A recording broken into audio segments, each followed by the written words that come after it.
I was such a degenerate in my teeny bopper years because all I did was party with my friends and we would sneak out a lot and we would do a lot of dumb things when we were younger.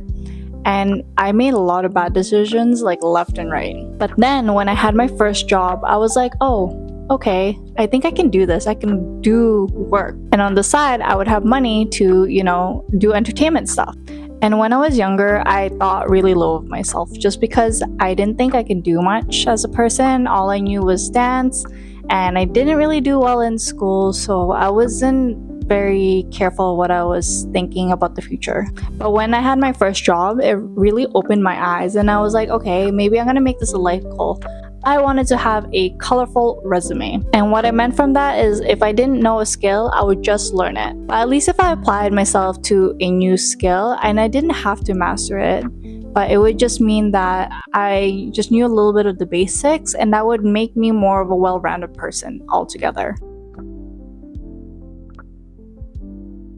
Hi, and welcome back to Small Talk Sundays. My name is Michelle, and if you don't know me yet, I am a beauty entrepreneur and your YouTube girly talking all things beauty and business, so let's dive into it. And today, I just wanted to talk about life because I know after high school, it's a little bit more different than what you're used to, and it's a totally different world. It's like, for me who didn't go to middle school, it was like jumping from elementary school to high school right away. But this time you had to learn things on your own. You had to do a career planning over time for the next 5 years. And even if you didn't know it yet, and follow certain rules with certain companies. And after high school, it was like you had to learn something new. You had to follow regulations. You had to follow certain rules with different people and different companies. You had to wear certain type of outfits depending what kind of job you're going into. But in my early 20s, it was not as important as I should have taken it. And then when it came into relationships, I didn't even know what self-care even meant. And even before my early 20s, I was in relationships that I should have never been in the first place. And then my mid-20s came, and then some of my unhealthy habits from before actually carried over. And until my late 20s, that's when it got a little bit better for me. But then when the world changed from COVID, my perspective changed. So I wanted to share with you 6 life lessons that you can watch out in your 20s. And number 1 was career perspective. I had absolutely no idea where I was headed, but I was really curious about the working world.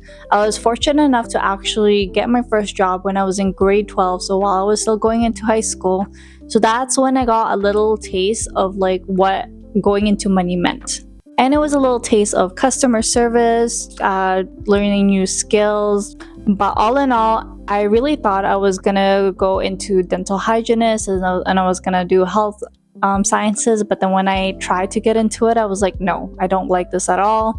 And a lot of career perspectives, it changes over time because you start to realize different things and the different wants that you want to go into. I feel like in society we have this pressure, like, yeah, after high school we have to go do a career we want, and then we work and then we go there and that's it. And in reality, we change careers pretty often, and I know I did certainly because I went through 4 different jobs, and I feel like they've all taught me a lot of things. And the one thing that was really great about those 4 jobs is that they're all transferable. You have different skills that you learn from each of them, and they can always be carried over to your next job or your next career. And there's often a shift in how people view their careers. They might seek more fulfillment, work-life balance, or even a complete career change, understanding that it's never too late to pursue something new. And I'm definitely in my early 30s, and I am still trying to figure out what I like to do. And I think from my personal point of view, like, I don't want to stop learning. And number 2 is financial stability. So I always compare myself to one of my neighbors here of how we grew up, because we grew up in the same grad year, but the difference was that his parents were on, I think they had an educational side, so I think they worked for the school district.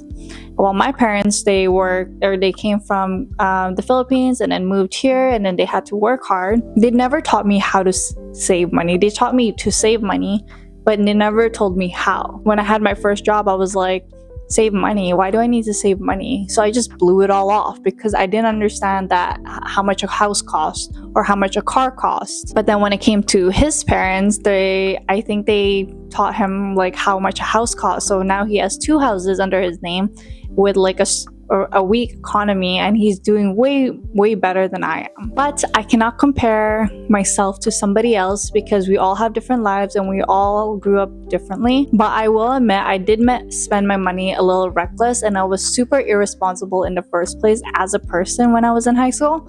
And it definitely carried over when I started having a job because I wanted to stay in that downtown life, you know, that nightlife, and then wake up in the morning and just be super hungover and go back to work and then do it all over again next week. But eventually I did end up learning how to save. It just took me a little while to do. And then by my early mid-20s, I started to enjoy a more work-life balance. And then on like one of my last 9-to-5 jobs, I ended up working at retail banking, where I learned a lot in the last 4 years from it. I finally started understanding what savings were, how to open accounts, what each account meant, what credit cards meant, what loans were, everything like that in that industry. And understanding the importance of saving, investing, and managing money becomes a key lesson. People often start thinking seriously about retirement, but buying a home and achieving financial independency by their 30s. And sometimes you can probably try to do it in your early 20s. So I would say that in your early 20s, try to have that work-life balance. And I know it's super exciting to get into that phase where you can treat yourself a little bit, but over time you want to have like a longer term goal to what you want and in a bigger light. And number 3 is self-acceptance. So when you're in your 20s, you want to try to learn how to embrace who you are, and you want to become more confident in the decisions you're making. And it's okay to make mistakes again. And I know over time it'll take a while to be concerned about other people's opinion, but I believe that'll all fade when you hit your 30s. And by that time, it's a period where self-doubt starts to fade. And someone who is the oldest cousin in their family, I could already see it in my little ones where they're not even little anymore, but they're they have very low self-esteem, and a lot of them are scared. And they're very sensitive. And it's not just like one cousin of mine, it's a lot of them. And often they're kind of afraid to take a risk. And then there's like me, when I was their age, it was like all taking risks, all doing these things, all like I was so careless. But until this day, I had so much more confidence than them. But what I always try to remind them is that you don't need to fit in. You can always try to stand out. You know, sometimes it's a lot better when you do your own thing and you don't care about anybody else's opinion. And then let's say you become a waiter at, let's say, Boston Pizza, and you make all these mistakes and you're spilling everywhere and getting all these orders wrong, and then your manager is getting mad at you. But you know what? You're like 20 or like 19, and it's totally fine to make mistakes. You might not be the perfect fit for that type of job, but at least you've learned to host or waitress. But it also comes with customer service and increasing your social skills. But I always say the more practice that you have, the more you'll get better at it. And then when you get better at it, you actually get pretty bored, at least I do. And then you want to move on to something better, and then you want to move to something more challenging and more risk-taking, right? So it's either to keep trying or try something else. But keep in mind that being doubtful makes you shy away from a lot of chances that you have. And I kind of just wanted to throw this one in here. But if you're looking for an easy and beautiful way to connect with your clients and grow your business, I have something amazing for you today. I have been using Flowdesk for all my email marketing, and let me tell you, it's been a game changer. Flowdesk makes it super simple to create stunning emails that really stand out in your customers' inboxes. No tech skills are needed, and you just drag, drop, and you're ready to go. Whether you're sending out newsletters, promotions, or keeping in touch with your clients, I think Flowdesk has you covered. And the best part is that I've got an exclusive offer for you. When you sign up with my code, you actually get 50% off for your first year. And you can start sending these beautiful emails for half the price. Just click on the link down below and enter the code in my description and watch your business take off. And I'm not even kidding you about Flowdesk. I have actually been using it for a year, and it has made my life a lot easier. I send out at least one email a week for my lash business.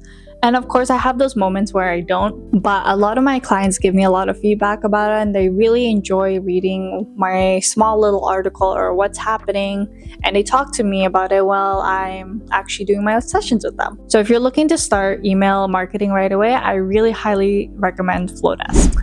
And then number 4 is setting boundaries. So especially after high school, I think in your early 20s, your mind is just so fresh and it's new and it's like creative and motivated that you want to do all these little things. And especially when you're starting out on a new job, you just kind of mindlessly follow and just follow the rules of what's happening, what you have to do in order to get paid. But then when you start to get older, you start to notice these little things and that you don't really need to do certain things. Some people in life that you'll see passing by, they can either power trip, and you can really see the difference of like what's right versus what's wrong. And I think the biggest one with setting boundaries though is work-life balance. And I have to say, don't overstay your welcome unless they pay you more. You have to separate your work life versus your family and friends. I know I definitely didn't do that when I was in my early 20s and in my mid 20s. I was always like, work, work, work. I have to do this. I have to do that. I have to do overtime. It didn't matter what my pay was because I always try to remind myself, I'm like, okay, I'm gonna do this because I want the experience. The way that I thought was because I didn't go to school and I didn't learn these, at least I can learn it on the job while I'm getting some pay, and I was already okay with it. But there is definitely a balance where you're getting overworked and you're not even knowing it. And on my last job, I actually only saw one person doing this work-life balance, and it really caught my eye because she's the one who stood out a lot more than somebody else. Because everyone else was like, okay, I have to do this because I have to finish up before I go home, otherwise I'm going to be stressed out.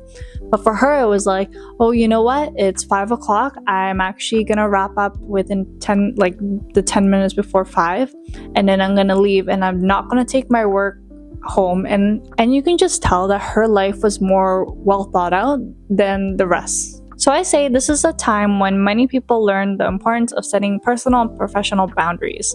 They begin to understand that saying no is essential to protect their time, energy, and well-being, and it's okay to prioritize their own needs. And number 5 is valuing relationships. And in your 20s, a lot of people don't know how to prioritize the relationships, whether it's your friendships or your actual partners. And sometimes it's more of like quality versus quality at this moment because you just want to have many friends like you want to go throughout all these things. But then you start to find out that friendships are more meaningful when you actually have a connection, especially when you're adding value and positivity in their lives. It becomes very important to you. And it's not even fighting about like a good partner only, and it's finding about a good partner, a good friendship, and overall good people in your life who can influence you in a very positive way. And then when you start to realize you have those type of people in your life, you realize you don't really need much and you just need your true you. And of course, while trying to have good people in your life, you should also be valuable to them as well. And my last but not least is number 6, which is prioritizing your health. I definitely made a lot of mistakes when it became to prioritizing my health. I definitely gone over the rails with not eating the right meals and eating like instant noodles every single day or drinking pop every single day, and it definitely wasn't very healthy for me. But when you're younger, you don't realize these things actually affect you when you're a lot older because your metabolism starts to slow down.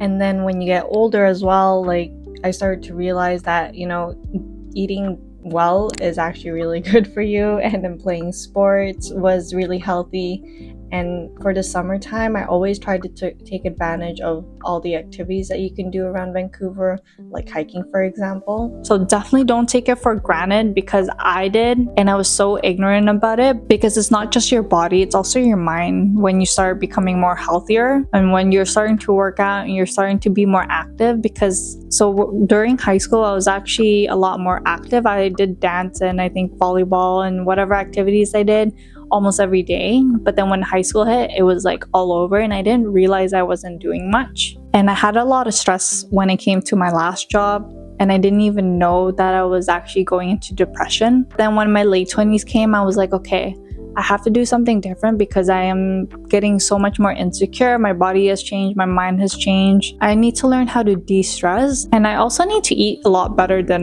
what I was doing before. So what I say in your early 20s is really learn how to take care of yourself physically and mentally, because it becomes more crucial down the road. So it's great to understand the importance of regular exercise, a balanced diet, and mental well-being. So I hope you learned a little bit of these 6 life lessons and definitely don't fall into my footsteps. But if you are, it is okay to make mistakes. Make sure it's a phase. It's not going to be forever. But just look out for your career perspectives, your financial stability, your self-acceptance, and always try to set good boundaries for yourself while valuing relationships, with also prioritizing health mentally or physically. And if you find this video helpful, give it a thumbs up. You can like and also subscribe. And then I want you to comment as well, like either what you've learned in your 20s and what was the one thing that really stuck out. Or if you're in your 20s and you want to ask a question, by all means, go for it. So thanks for watching and see you next time.